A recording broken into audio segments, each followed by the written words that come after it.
ಎಲ್ಲರಿಗೂ ನಮಸ್ಕಾರ. ನಾನು ನಿಮ್ಮ ಪ್ರೀತಿಯ ಸುನಿಲ್ ಗೌಡ. ನಾರ್ಮಲಿ ಎಲ್ಲರೂ ರಿಲ್ಯಾಕ್ಸ್ ಮಾಡೋಕ್ಕೆ ಬೆಂಗಳೂರು ಬಿಟ್ಟು ಆಚೆ ಹೋಗ್ತಾರೆ. ಬಟ್ ನಾವು ಬೆಂಗಳೂರಲ್ಲೇ ಒಂದು ಜಾಗ ಹುಡುಕಿದ್ರಿ. ಅದು ಯಾವುದು ಗೊತ್ತಾ? The dome retreat. ಕರೆಕ್ಟಾಗಿ ಬೆಂಗಳೂರಿಂದ 40 kilometre, Doddaballapura main road, Rajanakote. Unique of the property ಏನು ಗೊತ್ತಾ?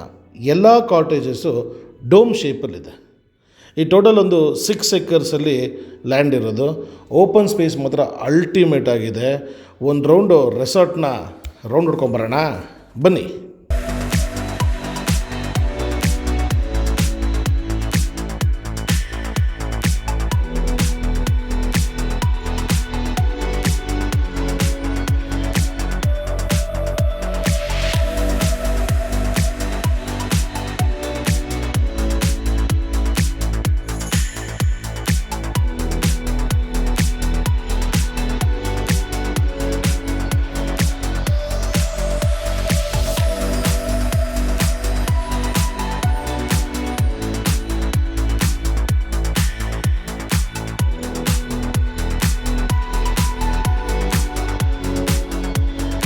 ಈ ಜಾಗಕ್ಕೆ ಎಂಟ್ರಿ ಆಗಿದ ತಕ್ಷಣ ನಮಗೆ ಟ್ರಾಫಿಕ್ ಸೌಂಡ್ ಇರಲಿಲ್ಲ.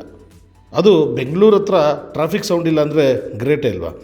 ಈ ಪರ್ಟಿಕ್ಯುಲರ್ ಜಾಗದಲ್ಲಿ ಕಾರ್ಪೊರೇಟ್ ಈವೆಂಟ್ಸು, ಡೆಸ್ಟಿನಿ ವೆಡ್ಡಿಂಗ್ಸು, ಅದಾದಮೇಲೆ ಪಾರ್ಟೀಸು, ಫೋಟೋ ಶೂಟ್ಸು ಸುಮಾರು ನಡೆಯುತ್ತಂತೆ. ಇನ್ಕ್ಲೂಡಿಂಗ್ ಶೂಟಿಂಗ್ ಕೂಡ ನಡೆಯುತ್ತೆ ಅಂತಲೂ ಹೇಳಿದ್ರು. ಈ ಪ್ರಾಪರ್ಟಿಲಿ ಇಂಡೋರ್ ಮತ್ತು ಔಟ್ಡೋರ್ ಆ್ಯಕ್ಟಿವಿಟೀಸ್ ಇದೆ. ಜಾಸ್ತಿ ಇಲ್ಲ, ಓಕೆ, ಮೀಡಿಯಮ್ ರೇಂಜಲ್ಲಿದೆ. ಬಟ್ ಇಲ್ಲಿ ನಾರ್ಮಲಿ ಬರೋದು ಯಾರು ಅಂದರೆ ನ್ಯೂಲಿ ಮ್ಯಾರಿಡ್ ಕಪಲ್ಸ್ ಬರ್ತಾರೆ, ಹಸ್ಬೆಂಡ್ ವೈಫ್ ವಿತ್ 2 ಕಿಡ್ಸ್ ಆ ಥರ ಬರ್ತಾರೆ. Who wants to enjoy. ಯಾರು ಈ ಜಕೂಝೀಸು ಆಮೇಲೆ ಫ್ಲೋಟಿಂಗ್ ಬ್ರೇಕ್ಫಾಸ್ಟ್ನ ಎಂಜಾಯ್ ಮಾಡೋರು ಅಂಥವ್ರು ಜಾಸ್ತಿ ಬರೋದು. ನನ್ನ ಮಕ್ಕಳಂತೂ ಫಸ್ಟು ಬರ್ತಿದ್ದಂಗೆ ಪೂಲ್ ಕಡೆನೇ ಹೋಗಿದ್ದಿದ್ದು. ಹಂಗೆ ನಮ್ಮ ಮುಂದೆ ಪಾಸ್ ಆದರೆ ನೋಡಿ ಕಯಾಕಿಂಗ್ ಕೂಡ ಇದೆ. ಈ ಲೇಕು ವಿಲೇಜಿಗೆ ಸೇರಿದ್ರೂ ಇವರೇ ಮೇಂಟೈನ್ ಮಾಡ್ತಾಯಿದ್ದಾರೆ. ವೆರಿ ನೀಟಾಗಿ ಲೇಕ್ನ ನೋಡ್ಕೋತಾ ಇದ್ದಾರೆ. ಸಿನಿಮಾ ಶೂಟಿಂಗ್ ಮಾಡೋರು ಸಿನಿಮಾ ಶೂಟಿಂಗ್ ಮಾಡ್ಬೋದು. ಇಲ್ಲಿ ಕಯಾಕಿಂಗಿಗೆ ಅಂತ ಇಟ್ಟಿದ್ದಾರೆ.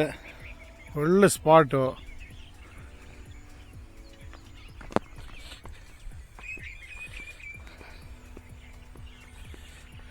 ಸಗದಾಗಿದೆ.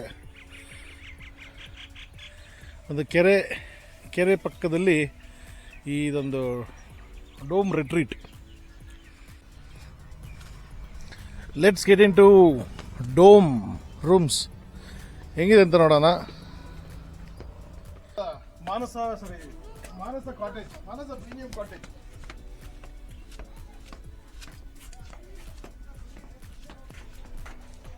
ಇದು ಡೋಮ್ ಥೀಮಲ್ಲಿ ಕಟ್ಟಿದ್ದಾರೆ ನೋಡಿ.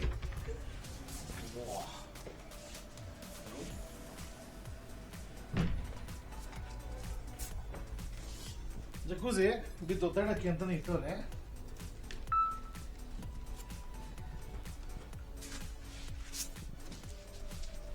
ನೀರು ತುಂಬಿಸಿಲ್ಲ, ನೀರು ತುಂಬಿಸಿದ ಮೇಲೆ ಎಗರಾಡೋದು.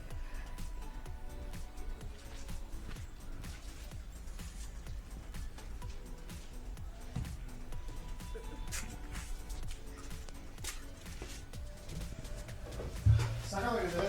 ಒಂಥರ ಡಿಫ್ರೆಂಟ್ ಎಕ್ಸ್ಪೀರಿಯನ್ಸು. ನಾರ್ಮಲಿ ಬಾತ್ರೂಮ್ ನೋಡಿರ್ತೀರ ಅನ್ಸುತ್ತೆ. ಈ ಬಾತ್ರೂಮ್ ಒಂದು ಮಿನಿ ಕ್ರಿಕೆಟ್ ಆಡ್ಬೋದು.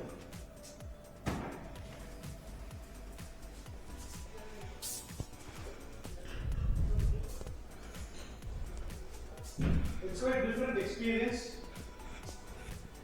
This is a wonderful experience. ಒಂದು ರೌಂಡ್ ರೆಸಾರ್ಟ್ ಹೊಡ್ಕೊಂಡು ಬರೋಣ ಅನ್ನೋಷ್ಟರಲ್ಲಿ ಆಲ್ರೆಡಿ ನಮ್ಮ ಬಾಯ್ಸು ನನ್ನ ಮಕ್ಕಳು ಎಲ್ಲ ಸೇರಿಕೊಂಡು ಸ್ವಿಮ್ಮಿಂಗ್ ಪೂಲ್ಗೆ ಎಗರ್ಬಿಟ್ಟಿದ್ರು. ಇಲ್ಲಿ ನೋಡಿ ನಮ್ಮ ಹರೀಶ, ಅವ್ನ ಮಗಂಗೊಂದು ಟ್ಯೂಬು ಇವ್ನಿಗೊಂದು ಟ್ಯೂಬ್ ಇಟ್ಕೊಂಡು ಸ್ವಿಮ್ಮಿಂಗ್ ಪೂಲಲ್ಲಿ ಮಜಾ ಮಾಡ್ತಾನೇ ಇದ್ದಾರೆ. ಆಲ್ಮೋಸ್ಟ್ ನಮಗೆ ಪ್ರೈವೇಟ್ ಪೂಲ್ ಥರನೇ ಆಗೋಯ್ತು. ರೆಸಾರ್ಟಲ್ಲಿ ಜನ ಇದ್ರೂ ಯಾರೂ ಪೂಲ್ ಹತ್ರ ಬರಲಿಲ್ಲ. ಒಟ್ನಲ್ಲಿ ಪೂಲ್ ಮಜಾ ಮಾಡಿದ್ದು. ನೆಕ್ಸ್ಟ್ ಹೋಗಿದೆ ಕಯಾಕಿಂಗು. ಅದೇ ದೋಣಿ ಸಾಗಲಿ ಮುಂದೆ ಹೋಗಲಿ, ನಾವೇ ದೋಣಿ ನಡೆಸ್ಕೊಂಡು ಹೋಗಬೇಕು. ನಾನಂತೂ ಮಾಡಲಿಲ್ಲ, ಯಾಕಂದರೆ ನನಗೆ ಬ್ಯಾಕ್ ಪೇನ್ ಇರೋದ್ರಿಂದ. ಬಟ್ ನನ್ನ ಮಕ್ಕಳು ಫ್ರೆಂಡ್ಸ್ ಮಾತ್ರ ಫುಲ್ ಮಜಾ ಮಾಡಿದ್ರು.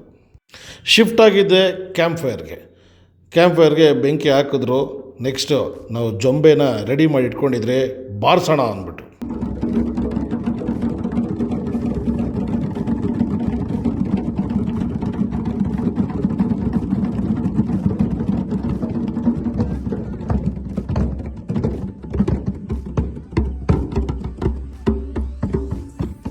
ಬೆಳಿಗ್ಗೆ ಆಗ್ತಿದ್ದಂಗೆ ನನ್ನ ಮಕ್ಕಳಿಬ್ಬರು ಜಕೂಸಿಗೆ ಎಗರ್ಬಿಟ್ಟಿದ್ರು, ನೀರು ಬಿಟ್ಕೊಂಡು ಪಪ್ಪ ಬಾ we will have breakfast inside the water ಅಂತ. ಸೊ ಇದು ನಮ್ಮ ಪ್ಯಾಕೇಜಲ್ಲಿ ಇನ್ಕ್ಲೂಡ್ ಆಗಿತ್ತು, ಫ್ಲೋಟಿಂಗ್ ಬ್ರೇಕ್ಫಾಸ್ಟ್ ಅಂತ ಕರೀತಾರೆ. ಬಟ್ ಬ್ರೇಕ್ಫಾಸ್ಟ್ ಡೀಸೆಂಟಾಗಿತ್ತು, ಚೆನ್ನಾಗಿತ್ತು, not so great, but experience was very nice. Super breakfast ಆಯಿತು. ಜಕೂಸಿಗೆ ಬಬಲ್ಸ್ ಹಾಕಿದ್ರು, ಇನ್ನೂ ಮಜಾ ಮಾಡಿದ್ರಿ. ನಮ್ಮ ಗೌಡ್ರು ಕುಶಾಲ್ ಇಬ್ಬರು ಏನು ಮಾಡ್ತಾಯಿದ್ದಾರೆ ಅಂತ ನೋಡ್ತಾ ಇದ್ದಾರೆ. ನೀವು ಈ ಎಕ್ಸ್ಪೀರಿಯನ್ಸ್ ಫ್ಲೋಟಿಂಗ್ ಬ್ರೇಕ್ಫಾಸ್ಟ್ ಎಕ್ಸ್ಪೀರಿಯನ್ಸ್ ಮಾಡಬೇಕು ಅಂದರೆ ದ ಡೋಮ್ ರಿಟ್ರೀಟಿಗೆ ಬನ್ನಿ, ಎಂಜಾಯ್ ಮಾಡಿ. ಬೆಂಗಳೂರಿಂದ ಬರೀ 40 ಕಿಲೋಮೀಟ್ರ್. ಬಾಯ್ ಬಾಯ್.